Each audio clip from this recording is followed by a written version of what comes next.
Alhamdulillah, Alhamdulillah Rabbil Alamin, wassalatu wassalamu ala sayyidil mursalin Muhammadin wa ala alihi wa ashabihi ajma'in wa man tabi'ahu bi ihsan ila yaumiddin. Rabbana yassir wa la tu'assir wa tammim bil khair bika nasta'inu ya fatah. Allahumma ij'alna du'atan ilaik wa ila rasulika amma ba'd. Fa'udhu billahi minash shaitanir rajim. Bismillahirrahmanirrahim. Inna anzalnahu fi lailatul qadr.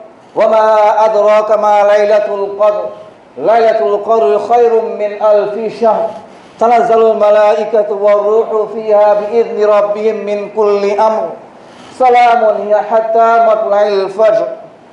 وقال رسول الله صلى الله عليه وسلم في الحديث الشريف من قام ليلة القدر إيمانا واحتسابا غفر له ما تقدم من ذنبه.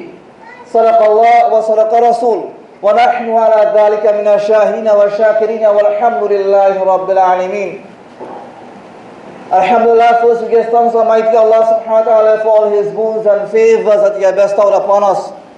We give thanks to Almighty Allah subhanahu wa ta'ala for making us Muslims among the ummah of Rasul sallallahu alayhi wa sallam. As I always begin, part of our aqidah is to believe that nothing happens except by the permission and only by the will of Allah. For indeed, we show gratitude and we show thanks to Allah for giving us health and strength to witness another day of Ramadan. Only for those who really understand the value and the essence, what Ramadan really means. If we were to contemplate and understand the value, Allah Rabbul Izzah, He will spend the entire year in preparing Jannah for this month, for His servants, for those who are fasting. And we have made tremendous amount of effort thus far. The days are going. Before you know it, next week will be the last 10 days. The month is coming to an end. You have to make an assessment. You have to ask yourself, what have I done thus far for the days that have gone by? What was my effort in comparison to my normal daily routine that I was a month ago, before Ramadan? Had I increased in anything? Had I become more aware? Had I become more conscious? Am I working towards the objective of what the Ramadan really means? As Allah mentioned in the Quran, what's the objective? لَعَلَّكُمْ تَتَّقُونَ. That perhaps that you and I, that we at some point in time, at the end of Ramadan, I will have that spiritual connection. I will have that connection between myself and my Rabb, which I was distant away for the past 11 months. Which I was far away from Allah. I want to regain that friendship. I want to have that nisbah with Allah. That close connection with Allah. That's the objective of Ramadan. The other things that we do in Ramadan are only the tools. They only facilitates you to reach to this point. Allah mentioned about it, and we have done so far the first 10 days are the days of mercy, the days of forgiveness. We are in those days. And you will have heard before that every good deed is multiplied. Likewise, on every night of the night of Ramadan, Allah frees 1 million souls from the fire of Jahannam. From the very beginning, from the very first night. And Allah, when the Rasul sallallahu alayhi wa sallam, what he meant by this 1 million souls, it refers to those individuals whose name has already been written on the list to go Jahannam. They are the ones who Allah is going to free. How fortunate are we to be from the ummah of Rasul sallallahu alayhi wa sallam. No ummah of the past was given such an opportunity. And you will not get another opportunity like this again ever. So which one of us are guaranteed to see tomorrow? So this is a golden opportunity. There is no business transaction, whether it's a halal form or haram form, that could provide such assets and such returns All Allah is asking you in return is to give a few hours of your time. Just a few hours of your time. Yes, you can get the basic package, but which individual in today's society are going to be just satisfied with a basic package? Whatever has been offered there to you on the outside, and you have here, you'll go and you'll get offers. And if you add $10 more, then you can get an upgrade. You can add this to your menu. Or you can add this and you get a better room, a better facility, or a higher transportation to drive. You just keep adding and adding on. So all we have done so far is adding on to what we have done in preparation for this great night. And Allah did not reveal it. And there's hikmah and there is wisdom behind it. For indeed, if Allah were to reveal and were to disclose the actual night of Laylatul Qadr, then what you and I will do as human beings? We are already weak in nature. We are very easy to succumb to our nafs and desires. What do you think that we will do? We will waste the entire life, 364 days of our life, in sin and in ghaflat. And then you have only one day to make up for it. But that's not the objective of life. So they are all add-ons that we are doing in preparation. We are building ourselves. We are trying to create that nisbah and that actual connection between you and Allah. You and my Rabb, to get that connection. So I at least stand there. And you will hear the hadith and tradition of the Rasul sallallahu alayhi wa sallam.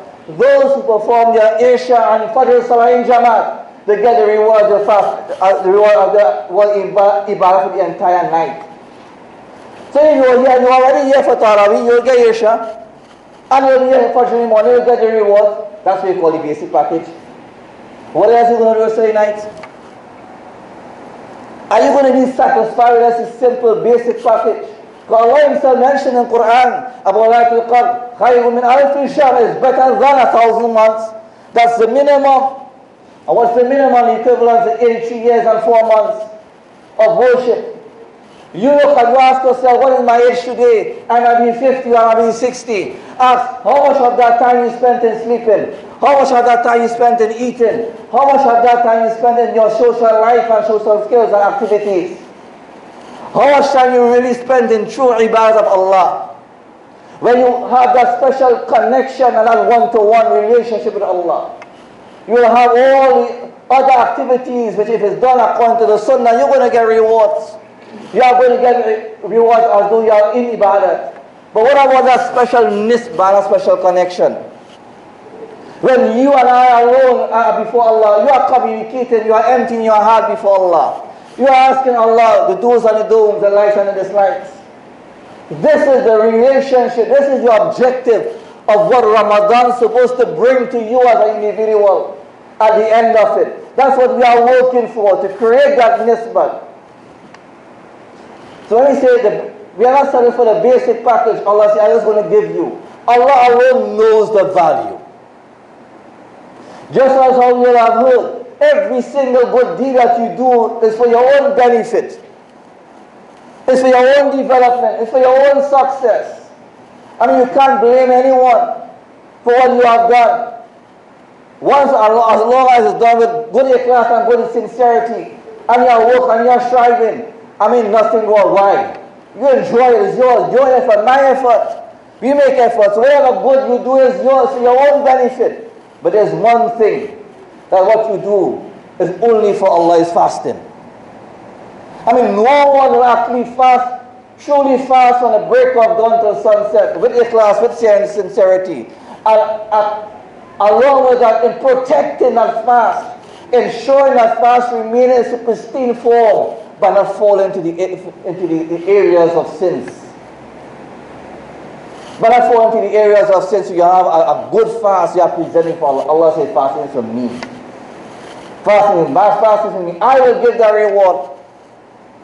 And you hear throughout the year, you say so much about the amount of rewards you get. By the end of the day, what the malaika, what they just simply do on your shoulders, your record. Your record only states whether it's good, a good deed being done or a bad deed being done. The record, there's no value written on those. Only on the day of Qiyamah, when that has been put on the scale and you understand the value of it. So we are striving. We are going to work hard. We are the last 2 days, last lap. We make extra effort in whatever ibadah we have, and we are currently doing it. And to increase upon it. That when this last 10 nights come, I'm going to make as much use I can make. I'm going to put my best foot forward. When the hadith mentioned, man qama laylatul qadri, imanan, when you stand in salah, when you stand in prayer, in ibadat, in the night, during the night of power. Standing in prayer doesn't only mean salat. It means every form of ibadat. Afkar, dhikr, tilawat, you name it.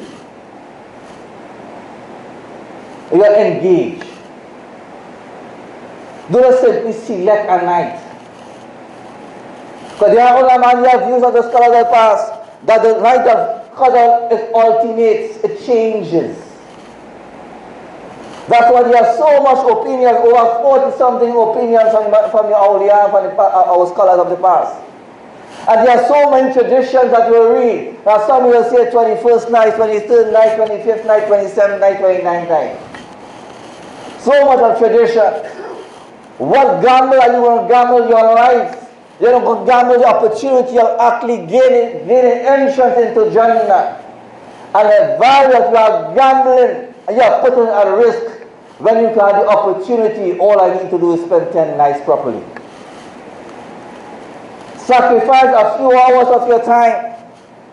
Whatever you are able to do, whether it's 1 hour extra, 2 hours extra. Or you have to wake up 2 hours earlier than you normally wake up and put in that extra time. And you're going to grasp the tremendous amount of rewards. Because human beings, there's no way you're going to have access to your records to have any ideas to where you stand. You'll only understand the value of what you have lost when your eyes are closed. But there's no returning back to that journey. There's a beautiful dua that the Rasul sallallahu alaihi wasallam has taught the Ummah to excessively recite on these nights. Is Allahumma innaka afoon. So Allah, from deep down in your heart, oh Allah, you are afoon, you are all forgiven. You are the most forgiven. You say with such conviction that you are actually asking Allah, well, I want you to forgive me. I am convinced that you are the only one who can forgive. Don't just have the utterance and just the statements come from your lips, but actually mean what you wanted. Hazrat Aisha asked the Rasul sallallahu alayhi wa sallam, if I were to find Laylatul Qadr, what should I do? What should I recite? Increase upon this dua. A very simple. Allahumma innaka afuun. Why? Tuhibbul afwa. So you are saying, Allah, you love to forgive. You love to forgive. The commentators of hadith have mentioned under this point. Now, as human beings, we might have our little differences amongst ourselves. We might have our little issues amongst ourselves. Sometimes we may be talking to one another. Sometimes we may be angry with one another. Sometimes we find it very difficult to even forgive one another. And sometimes we break ties completely. The Muhaddithun have mentioned that if we as human beings can't even find it in our hearts to forgive, then how can we raise our hands on the night and ask Allah forgive me? When we can't even find our hearts to forgive for a small trivial thing, for a small issue, for a worldly thing. In return, you are giving up your akhirat. You are giving up the opportunity to really be forgiven and to be getting entrance into Jannah just because of something trivial. Of the human nature, as I mentioned before, we are weak. That's how we are. So we are. We are weak. We are nothing. We are in need. And it's a golden opportunity, a tremendous opportunity that we have before us. A few more days left. Allah still has granted us shelter and strength. Tuhibbul afwa, so yes, Allah, you love to forgive. So if you show that softness towards our fellow creation, then the one who is above, what do you expect that he will do? He will obviously we're sure that He's most forgiving. He's most compassionate. Because if you have actually give up and it's something that is extremely difficult, and you find challenges to let go, and you find in your heart, but only for the sake of Allah, I'm going to let go, then the master of all masters will say, I will going to forgive you. Raise your hand. I will not going to say no. I will not say no. I will forgive you. Fa'fu anni, so forgive me. So not try to read these 3 statements. It's very easy to learn. Allahumma innaka afuun, 1. Tuhibbul afwa, you love to forgive. Fa'fu anni, so forgive me. 3 small statements. I'm sure there are people around. When you come, you ask and learn the dua and start practicing from now. So when that night comes, when those last night comes, engage after extra your salat or extra Quran, sincere. Turn to Allah. Have one-on-one conversation with Allah. This is an opportunity you will not guarantee to have. At the end of it, when Allah says at the end of this is when you get better than 1,000 months of worship, 83 years and 4 months. Pure ibadah, pure worship. And all the other things that you have gained is what they call add-ons. What activity, what job that the world can really provide can give you such a return? Allah has given this ummah a great gift, a great ni'mah. If you can only comprehend and only perceive in our minds, if only have that brain that we can really fathom, understand, comprehend the value of this month and how important it is, what you are going to put at stake. May Allah Rabbul Izzah continue to bless us, grant us health and strength for the balance and the remaining of the days. May give us the tawfiq and the ability to increase and to have that special relationship with Him and allow it to continue. And if Allah grant us more life to witness many more, then give us more and more opportunities until the day of Yawm al-Qiyamah. May Allah forgive us for our shortcomings. May I accept all our efforts during this month. And may grant us Firdaus, inshallah, wa akhir alhamdulillahi rabbil alameen.